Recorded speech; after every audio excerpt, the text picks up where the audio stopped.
Hare Krishna, everybody. We welcome you to this morning Krishna Katha. As we know that a few days back we celebrated the appearance day of Sri Sri Giri Govardhan Ji, and Sri Sri Govardhan Ji was manifested by Lord Krishna for the pleasure of Srimati Radharani. And Govardhan means go plus Vardhan. Go means senses, and Vardhan means increase. So Govardhan means the personality of Krishna, which increases our devotion unto him. And another meaning of Govardhan is the the personality which gives the pleasure to the cows. There are numerous glories of Sri Sri Govardhan Ji.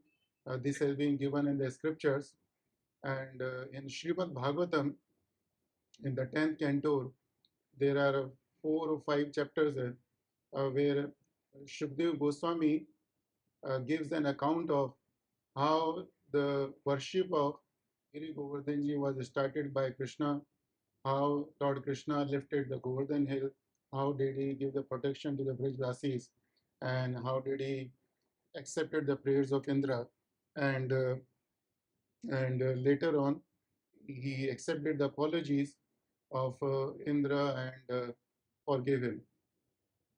And we will discuss in brief the account of the Govardhan Leela, which has been given the Srimad Bhagavatam, and thereafter we will discuss on the one aspect which comes out from this Leela. In the Srimad Bhagavatam, Shukdev Goswami starts by saying that one day Krishna and Balram, they saw that everybody in the house was busy in preparing for some sacrifice, and Krishna immediately approached Nand Baba and asked Nand Baba that Baba, this is what for what you are all busy, and what kind of this sacrifice you are going to do.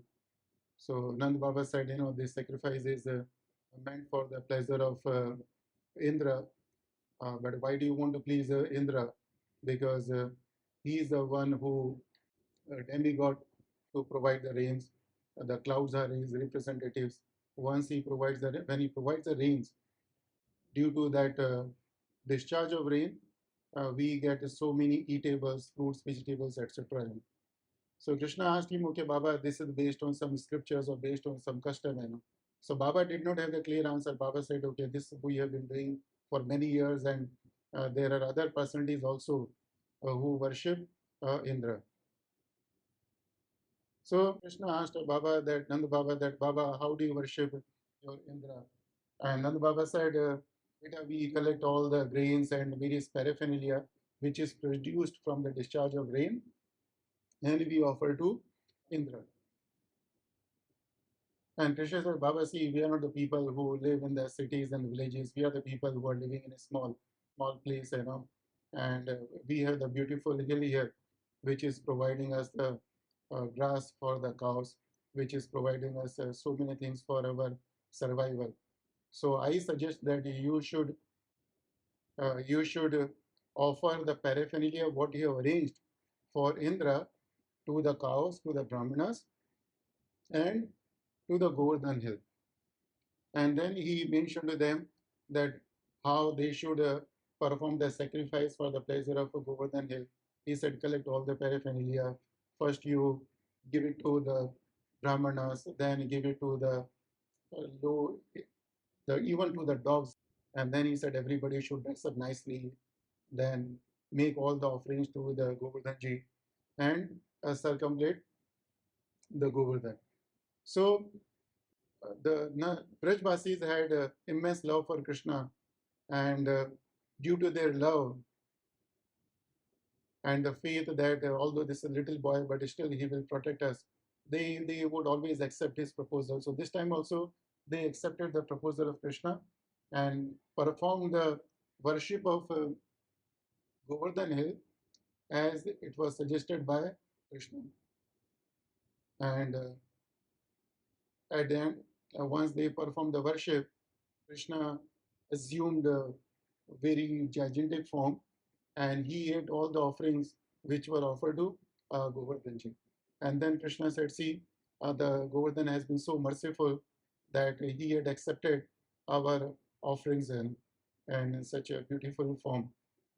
And then Krishna encouraged everybody to bow down to the Govardhan Hill. So he bowed down to himself to the Govardhan Hill. And at the end of the sacrifice, everybody was very much happy. This was the first experience for them. And after that, the tradition of worshipping the Govardhan Hill started. But continuing the same pastime, Indra, he got to know that sacrifice which was meant for him has been put aside, and he got to know that it was done as advised by Krishna. So he got very much angry and he said, these Brajvasis have accepted a small child as their master because they followed Krishna's advice. And then he insulted, he scolded Krishna by saying that this person Krishna is Mrityu Mashrita, that this Krishna is, who is this Krishna? He's just like an ordinary person. Mrityu means subject to the death. And he said this boy is very over talkative. He thinks that I'm intoxicated with my possessions, but rather all this Brijvasi, they are intoxicated with their prosperity. And he said this boy is very, is like a child, and he is very much arrogant also, who had the courage to stop the sacrifice for me. And then he said, then he called the Samvartaka rains, who are called upon when it's a time for destruction. And he ordered the Samvartaka rains that go and destroy the cows of the Vraja. And why to destroy the cows of the Vrajas? Because as per the scriptures, the having a number of cows means it's a prosperity. So the prosperity of any society depends on how much you take care of the cows. So Indra said, okay, if the cows are destroyed, then automatically the prosperity will be destroyed, and the arrogance will also get destroyed. And as instructed by Indra, clouds started showering the torrents of rain, and the whole Vraja and Mathura was about to be flooded. And when the Vrajvasis saw that there was a great danger, so immediately they took the shelter of Krishna, and immediately they sought for the protection of the cows. The Brajvasis had so much love for the cows that more than themselves, they wanted cows to be protected. And when Krishna got to know, although he knows everything, but in the Sila, when the Vrajvasis approached Krishna and begging his shelter, he got to know that this is the act of Indra.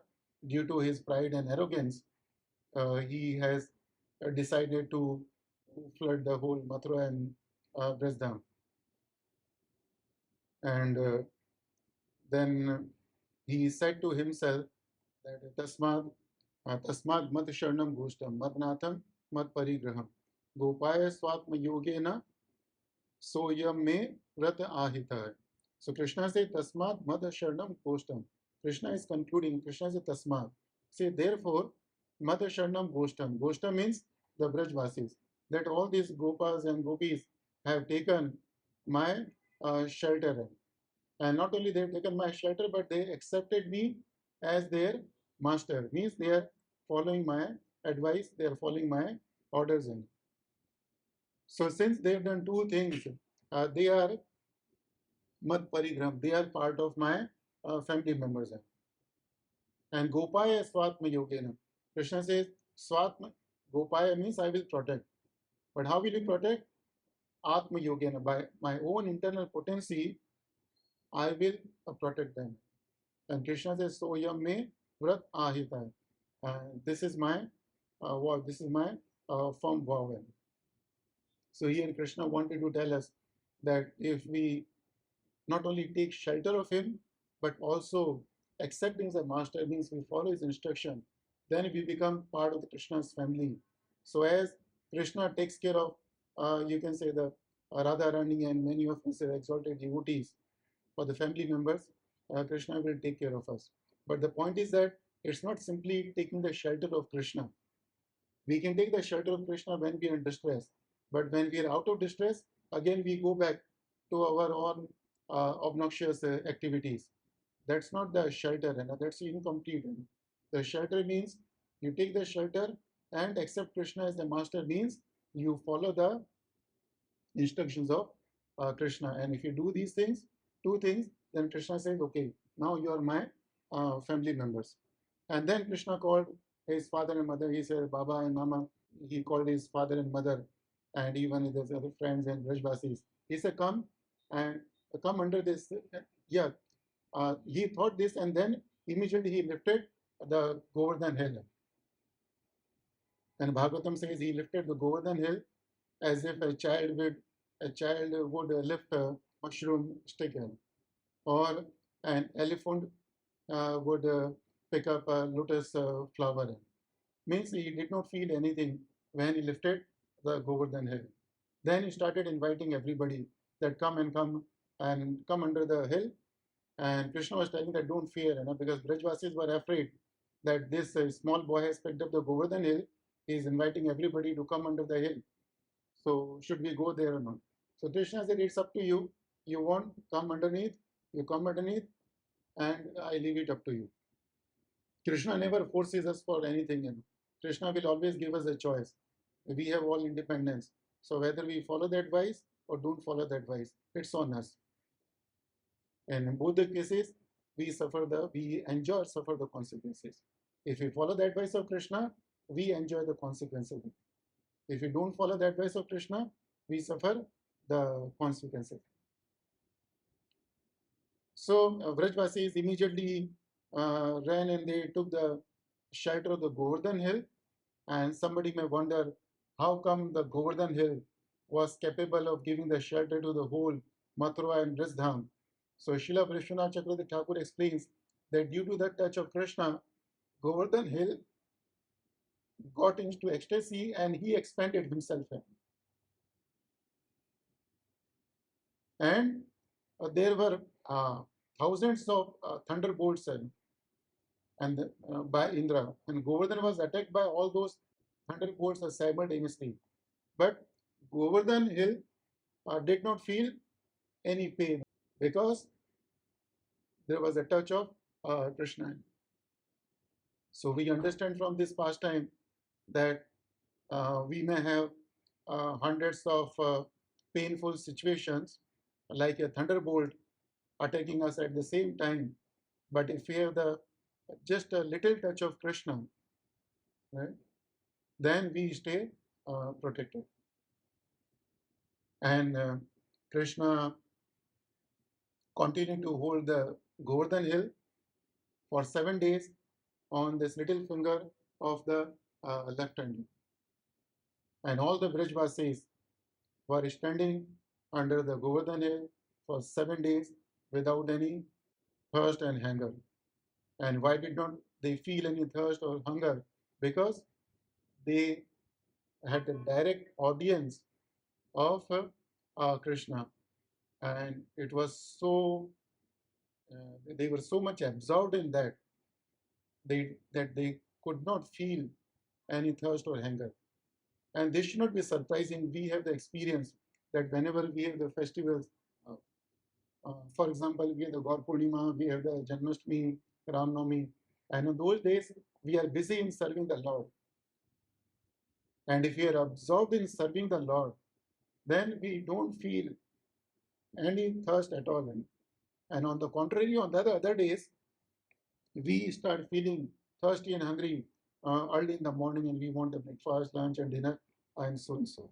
So Vrajvasi had the fortune to have the darshan of the Krishna for continuously 7 days. And during those 7 days, at some point of time, the Brajvasis, had a love for Krishna, and then they started feeling pain for Krishna, that this small boy has been holding the hill now for so many days. He must be tired. So they all approached to Krishna, and Krishna said, Krishna, seems you are tired. So you just take rest, and we will hold the hill. So Krishna said, no, no, I don't want to release my finger because you won't be able to hold it. So all the Brajvasis said, oh, if you can alone hold this hill, so we are so many, why can't we hold it? So Krishna said, okay, you want to try, you just try, and then the time all the Brajvasis, they use their sticks to support the Govardhan Hill. And then as Krishna started releasing the touch of his finger, the Govardhan started coming down. And that time, again, the Brajvasis sought the shelter of Krishna. That Krishna, Krishna, please protect me and please protect us. And then Krishna again touched the hill with his finger, and the Brajvasis got the relief. So from this, we understand in our material life, the collective burden of all our responsibilities becomes like a weight of a Govardhan Hill. And we all try to protect ourselves from the weight of all those so many responsibilities. But we have to remember, once we were discussing that we are all fallible sticks. Fallible sticks means we can't hold the weight of our family responsibilities at our own. But along with all those sticks, all those things, what we do to manage our responsibilities, if we have just a little touch of Krishna, like in this pastime, there was just a very little touch of Krishna's left hand finger, and the Brajvasis remain protected all the time. So similarly, in our case, along with all these so-called, the sticks or the things which we take shelter, our money, our house, our bank balance, our offices, whenever we are in distress, we took the shelter of all those things. But these are all fallible sticks. These shelters do not work if there is if the Krishna support is not there. So if the Krishna is the center of everything, then everything will work. And as soon as Krishna starts removing his touch, or we miss the touch of Krishna, then everything starts falling. So anyway, so now Krishna was holding the Govardhan Hill for 7 days. During this time, Indra's representatives, clouds, continued to pour the rains. But by Krishna's internal potency, all the rain which were falling on the earth was getting dried up. The water was getting dried up immediately. So Mathura could not be flooded as Indra was intending to do so. And when Indra witnessed it, that despite the attack of Samvartaka rains, the Mathura is not flooded, then he wondered, who is this boy? Then he came to his senses that, okay, this boy must be somebody wonderful, and he could understood that this person must be the Supreme Personality of Godhead. Then he asked his representatives to stop showering the rains, and then all the Brajvasis started coming out of the Govardhan Hill, and they started reciprocating Krishna according to the relationship. Some Brajvasis, they embraced Krishna. Some Brajvasis bowed down Krishna, and some of the elderly mothers were started singing some auspicious songs to give benedictions to Krishna due to their love. And now Indra realized that Krishna is the Supreme Personality of Godhead. His pride was crushed, and he wanted to beg forgiveness from Krishna. But how to approach Krishna? He was feeling very much ashamed. So then he took the shelter of Surabhi cows. He took the shelter of Krishna's devotee and then approached Krishna to beg forgiveness in a solitary place. And he was fearful that Krishna is so powerful at any time he may call a Yamraj, and then that's the end of Indra's life. So he approached Krishna in a solitary place. It's interesting to see that Krishna allowed Indra to beg forgiveness in a solitary place. He did not want Indra to be embarrassed, although Indra had so much pride. So Srimad Bhagavatam says both Surabhi and Indra approached Krishna and had a meeting in a solitary place so that Indra is not embarrassed. So this is another mercy of Krishna. We see that although Krishna many times punishes us, but Krishna sees that if we are his devotee, he would not put us in an embarrassing situation. And as soon as Indra approached Krishna, he laid his helmet upon the lotus feet of Krishna and he started praying to Krishna that Krishna, you are our father and mother and you are the controller. And because so far now, until now, he used to think that I am the controller and I am the controller of the rain, I am the controller of the clouds. And but he says, you are the supreme controller. And you crush the pride who think themselves they are the controller of the possessions or the positions, the power which have been given by you. And he said, I was intoxicated with my power. I forgot your majesty.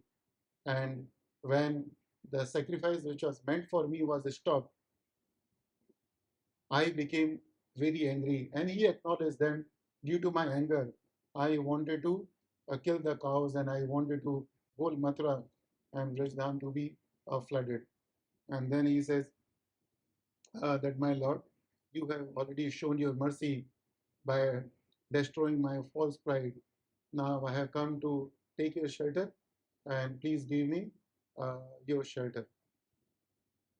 And then Krishna very mercifully accepted his prayers and he forgave Indra for his uh, offense and for his very serious offense. And thereafter, Krishna speaks a few verses and we will recite one of those verses and then we will have some discussion on those verses. And the verse is Canto 10, chapter 27, and its verse number is 16.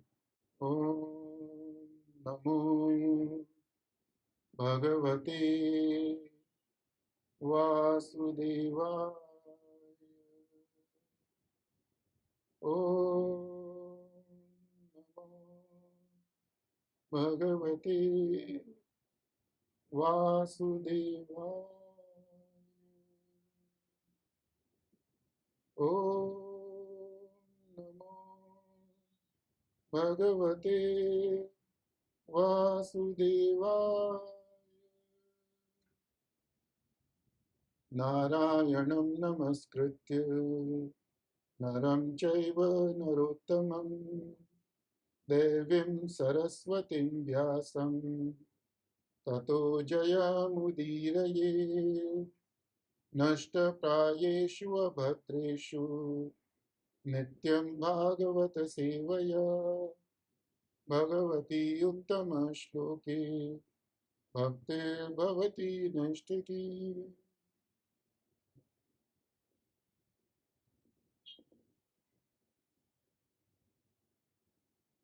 Mameshwarya Shri Madando Dandapanim na pashyati tam bhram shayami sampadbhyo yasya chechamyanugraham. मामैश्वर्य श्रीमदान्धो दण्डपाणिं न पश्यति तं भ्रंशयामि सम्पद्भ्यो यस्य चेच्छाम्यनुग्रहम् मामैश्वर्य श्रीमदान्धो दण्डपाणिं न पश्यति तं भ्रंशयामि सम्पदभ्यो यस्य चेच्छाम्यनुग्रहम्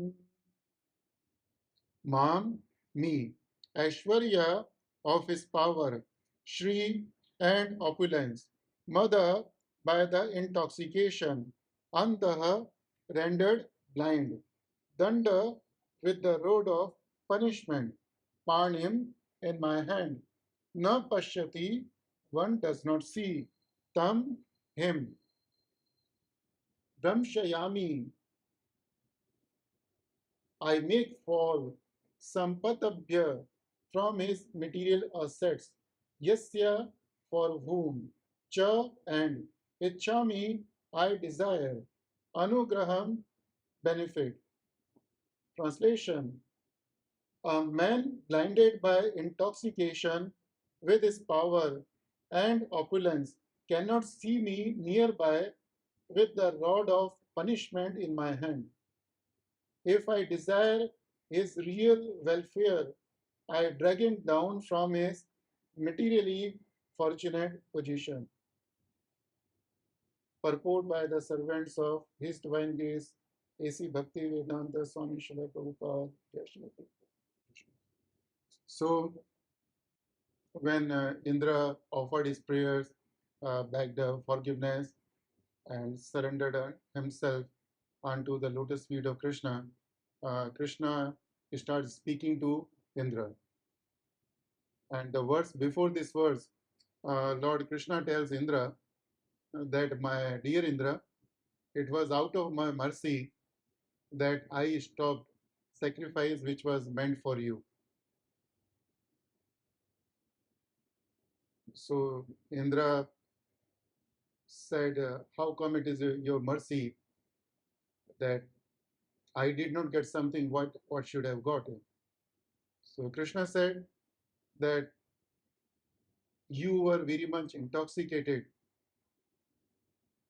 with the opulence which were given by me, and due to that intoxication you would have started forgetting me, but I did not want you to forget me, rather I wanted you to remember me, and that's why I stopped the sacrifice which was meant for you. So here the point Krishna wanted to say that if Krishna wants us or makes us to remember himself, it's his great mercy. Now, how does he make us remember him? That's up to him. The arrangements to remember himself is made by Krishna. He will devise the means by which we continue to remember him or we don't forget him. And in the Bhagavad Gita 15th chapter, no, there is a verse, Matta Smriti Jnanam Apohanam. Krishna says, no, it's by me. The remembrance and forgetfulness comes from Krishna. If we want to remember Krishna, Krishna will provide plenty of means. He will suggest us so many ways and means so that we can continue to remember him. But if he doesn't want to remember him, if we want to forget him, Krishna will do such arrangements so that we start forgetting him. But here in this case, Indra is one of the devotees of Krishna, right? That's why he got such a powerful position. So Krishna did not want him. Krishna did not want Indra to forget him, and that's why he said, "Okay, let me crush his pride," because pride was making him intoxicated. And we can understand that if somebody is intoxicated, somebody is has drunk liquor excessively, Then he gets so much intoxicated that he starts forgetting who is around him, who is he, where does he live, and all these things. So the same thing happens with a person who is overly intoxicated with his possessions. And Krishna says in this verse that uh, Ichchami Anugraham. Krishna doesn't do this thing with everybody. Maheshwara Shri Madanto Dandpanim na Pashyati. The people who are intoxicated, they cannot see that Krishna is holding a stick in the hand. So far, people they know that Krishna is holding the flute in, right? But Krishna is reminding us that I'm not holding only the flute all the times. I hold even the danda. Danda means the rod for giving the punishment. So if we are intoxicated with our power, Aishwarya, and Shri means opulence, then I am here holding the Dandapani, the rod of punishment, and I am going to destroy your mada, your pride. But here Krishna says, Yad Ichchami Anugraham. This mercy is not bestowed upon everybody by Krishna. It's upon the sweet will of Krishna. And it's upon the sweet will of Krishna, and another thing, it's upon the desire of the person. What does he want? Ye yathamam prapadante tam sadevya bhajami. Krishna says, I reward the people in the degree of their surrender. Or I reward the people what they desire. If the people want to continue to suffer in this material world, Krishna will make all the arrangements so that those people continue to remain intoxicated by their material opulences and possessions. But if we have the desire to get out from this material world, get liberated, then Krishna will do all the arrangements so that we don't continue to remain intoxicated and we don't start forgetting Krishna. Guru Maharaj used to narrate very one good story where once Krishna realized that his dear servants and devotees were puffed up and had unnecessary pride. Garuda, he had so much pride, he started thinking that I am so powerful that I carry Krishna on my shoulder, and Krishna is dependent on me for going from one place to another place. Sudarshan Chakra, he was so much puffed up with his power. He said, "What is Krishna without me? Krishna cannot kill anyone without me. I am the one who is protecting Krishna." Satyabhama, one of the queens of Krishna, had a pride that I am very beautiful. So Krishna could understand, and Krishna devised a plan to crush the pride of all these three personalities. And then he called Garuda first. He said, "Garuda, please come here. You go and bring one of my servants, which is Hanumanji." And Krishna said, "Bring him very fast, and don't delay." And Garuda immediately started running to the mountain where Hanumanji was living, and he reached there, immediately asked Hanumanji, "Okay, please come in, right? Lord Krishna wants to see you." And Hanumanji said, "Okay, you go, I will follow you, and I will reach there." And Garuda said, "No, no, my Lord wants to see you immediately." So Hanumanji said that, "I'm telling you, you please start. I will reach before you reach there." So Garuda said, "How come you can reach before me? I am the super fast carrier of Lord Krishna. Why do you have the pride that you can reach before me?" So Hanumanji could understand that this person has got a pride. So he picked the Garuda and threw him in the ocean, and he reached to the Dwarka. And then before Garuda coach reached the palace, Hanumanji reached the palace where Lord Krishna was there, and at the doorstep, Sudarshan Chakra was standing, and Hanumanji said, "Let me go inside." Why do you want to go inside? Because Lord wants to see me. But you are a monkey, and I am not a monkey. I have been the one of the dear servants of Lord Krishna in the Treta Yuga. And Sudarshana said, you are just a monkey, and how can you be a servant of my Lord in the Treta Yuga, thousands of years back? And he said, you cannot go inside. And Hanumanji said, no, I must go and see my Lord. And then when Sudarshana further resisted, Hanumanji picked Sudarshana and put him in his mouth. And then he went inside to meet Lord Krishna. And Lord Krishna was sitting there. And before Hanumanji arrived, Krishna had told Satyabhama that today you dress up like Sita, because Hanumanji wants to see the Sita Mata. He likes to see Sita. But Satyabhama did not want to dress up like a Sita. She said, what's wrong with me? How come I am lesser than the Sita?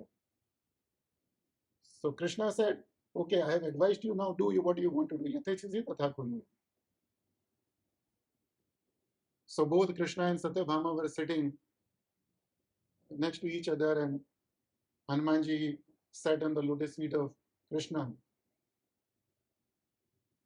Krishna said, my son, why are you sitting so quiet? And you want to say something? So Hanumanji said, my lord, I am just thinking, who is this maid servant sitting next to you? And when Satyabhama heard it, she was so much embarrassed. And in a moment, her pride was also crushed. So Krishna devised a plan where in one shot, in one plan, the three of his dear servants and devotees' pride got crushed. In this Damodar month, if you see, the Damodar month starts from the Sharad Purnima. And the Sharad Purnima is the day when Krishna manifested his Rasa Leela. He played with the gopis. And at the end of that pastime also we know that one point of time when each gopi started feeling that Krishna is with them and they're the best, immediately Krishna disappeared. Same thing at one point when Radharani started feeling so proud that I am so fortunate that Krishna has left all other cowherd girls and I have been privileged to be with him. And she said, okay, I am very tired, you carry me on my shoulder. Krishna said, okay, now she has got a pride, and he immediately disappeared, even from the sight of Radharani. So the Damodar month starts from the pastime with a message that if we have got any kind of pride for anything, Krishna will come and crush it. In the Bhagavad Gita, in the 16th chapter, there is a beautiful verse where Krishna says, Dambho Darpa Abhimanascha, Krodha Parusham Evacha, Agyanam Chabi Jatasya, Partha Sampadam Asurim. Partha Sampadam Asurim. Krishna says, the people who are of demonic nature, they have got assets. Sampada means assets. And what are their assets? Krishna says, Dambha, Darpa, Abhimana. Pride, arrogance, deceit. Krodha means anger, Parusha means arrogance. Ajnanam chabi jatasya partha sampadam asrimi. So Krishna says, this Dambha, Darpa, Abhiman. These are the assets of the people who are of demonic nature. Now, Dambha, Darpa, Abhiman. All these three things are interrelated. Like when we say Dambha, Damba means we want to show what we do not have. It can be the good qualities as it can be as the bad qualities also. Damba means we want to show that I have got a good quality, but I don't have the good quality. If I show somebody that I'm religious, but I'm not religious.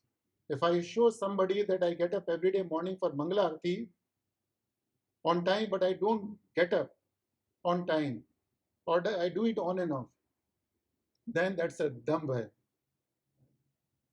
And another side of damba, I show that I don't have bad quality, but still I have the bad quality,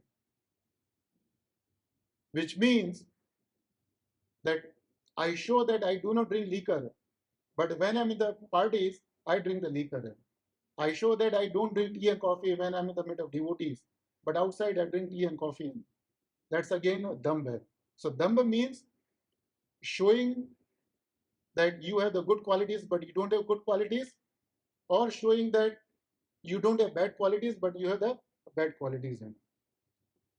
And darpa means the pride of having our gross things, gross possessions, the pride of having the land, pride of having the building, pride of having the flat, pride of having the cash, pride of having the number of friends. This is called a darpa. And abhiman means it's a pride of having our body, pride of having our good intelligence, pride of having good memory, pride of having our influence, right? So this comes in the category of abhiman. So damba, darp, abhiman, all these three things are related with each other. And the reason of asuri bhav, what is the reason of these three things? It's a asuri bhav. Asuri bhav means the demonic qualities. Asura. Asu means asura. Asu means our body, and Ra means enjoy. The people who always want to enjoy the body or the things related to body, they are called asura. Asura doesn't mean the man eaters or the flesh eaters, right? Asura means who always thinks about enjoying the body and bodily possessions.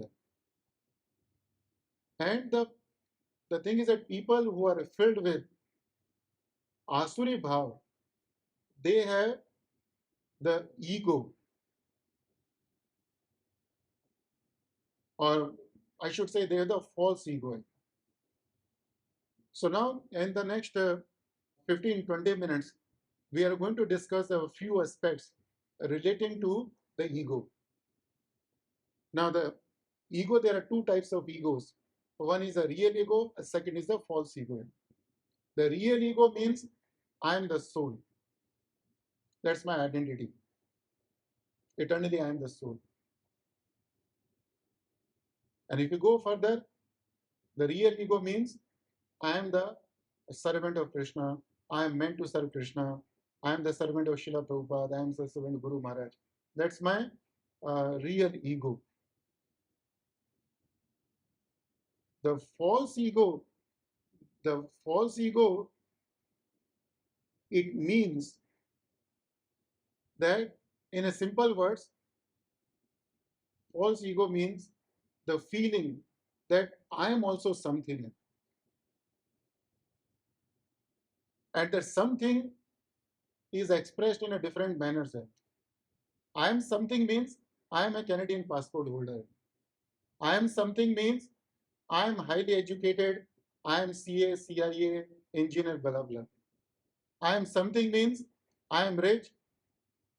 I have got one car, two cars, three cars. I have got one bungalow, two bungalow. Right. That's how my false ego. I am intelligent. I am intelligent.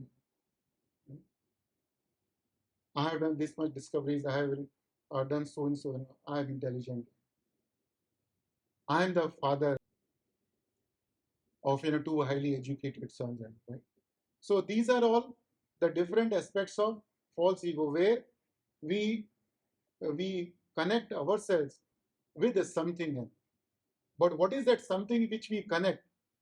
Those somethings are temporary.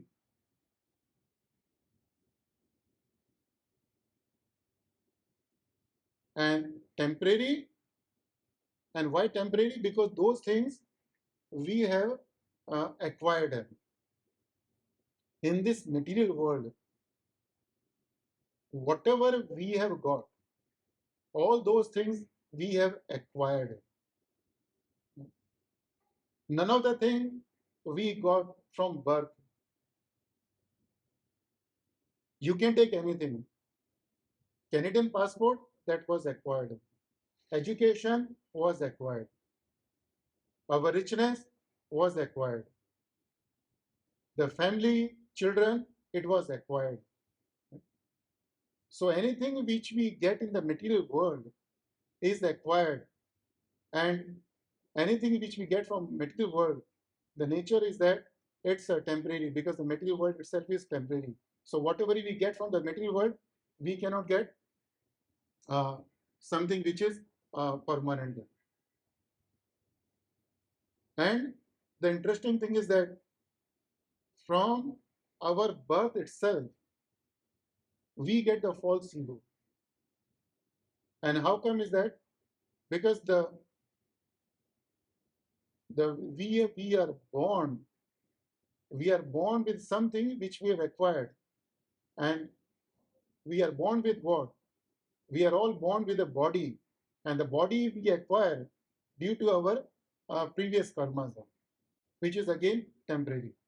But as soon as somebody is born, the false ego, the ego conception starts in. People start identifying that soul with the body by saying, okay, this baby is very beautiful, or this baby is of a black color, or this baby has got a very lightweight, right? Or the baby looks like your father. So immediately the identification with something which has been acquired, they starts in. And that's where the journey, our journey of identifying ourselves with the false ego, or identifying ourselves with the things which we acquire in this material world, starts in. And we never ever try to remember and recall, realize that I am the soul, I am the servant of Krishna.